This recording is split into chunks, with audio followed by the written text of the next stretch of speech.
Good day everyone! Ako si Angel, ang yung lingkod Rai TV. So sa video ko na naman ngayon ay ibabagi ko na naman ang aking tugon sa katanungan na isa nating taga sa Bebeke. Shout out po sa iyo. Sana ang interpretasyon na ito ang sagot sa iyong katanungan at parang din sa inyo dyan na may kantulad sa paniginip na ito. Paalala ko lamang lagi na ito ay isang general interpretation kaya unawain nyo at tingnan mabuti ang mga nangyayari sa inyong buhay ngayon at gamitin ang inyong sariling intuition at mag-connect directly sa mga impormasyon na maaaring ibabahagi ko.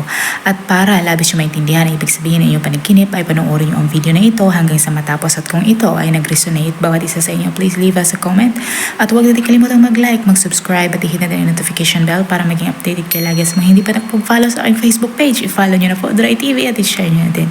Maraming salamat. Ang panaginip tungkol sa bata na dumudumi can seem strange.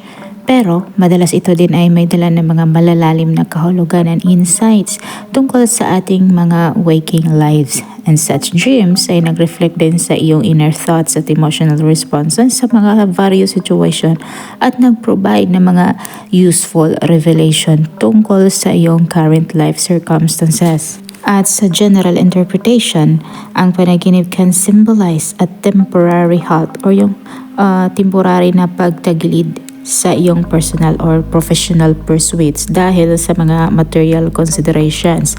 However, ang panaginip also brings with it hints of a financial lack at nag-encourage sa iyo na manatiling vigilante at magiging handa to seize investment opportunities or profit sharing na mga pagkakataon na maaaring mag-arise sa iyong buhay. At ang mga iba't ibang specific scenarios naman sa panaginip kapag ikaw ay isang sa mga specific scenarios naman kung ikaw ay isang negosyante at nagkaroon ka ng ganitong klase ng panaginip tungkol sa dumi ng sanggol, maaaring ito ay nag-serve bilang isang positive omen, suggesting ng significant achievement sa inyong enterprises. Ito ay nag-implies na ang hard work could lead to rewarding returns, providing a sense of satisfaction and joy. At kung ikaw naman ay isang investor, ang panaginip ay maaaring nagsuggest ng pagtaas-baba ng financial fortunes. Kahit pa na maka-earn ka ng pera rapidly, you could also spend it just as quickly, particularly sa iyong professional settings at social interaction. Advisable ito para sa mga nagsisimula pa lamang from scratch na i-consider ninyo ang inyong options carefully at kumonsulta sa iyong family or kaibigan bago kayo gumawa ng mga substantial commitments.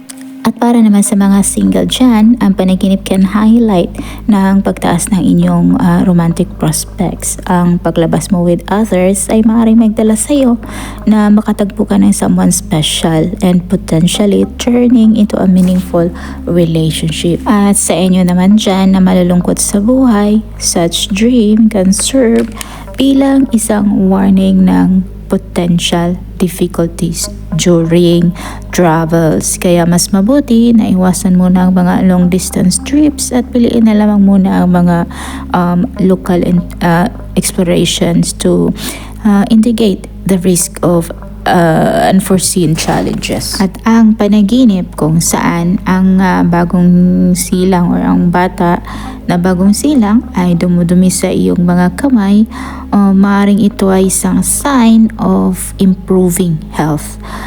Para sa inyo dyan na may mga karamdaman ay makakita kayo ng swift na recovery. At habang na ang mga healthy individuals naman will likely experience ng boost sa inyong vitality at lakas. Sana nagustuhan nyo ang dream interpretation na ibinahagi ko sa inyo ngayon at magibahagi na din sa inyo mga opinion at katanungan sa pamamagitan ng pag-komento sa baba. At kung ikaw ay bago pa lang sa akin channel ay huwag kalimutang mag-like, mag-subscribe at i-hit na din ang notification bell para maging updated kayo lagi sa mga hindi pa nakapag-follow sa aking Facebook page. I-follow nyo na po Rai TV at i-share nyo na din. Maraming salamat. Hanggang sa muli. Paalam.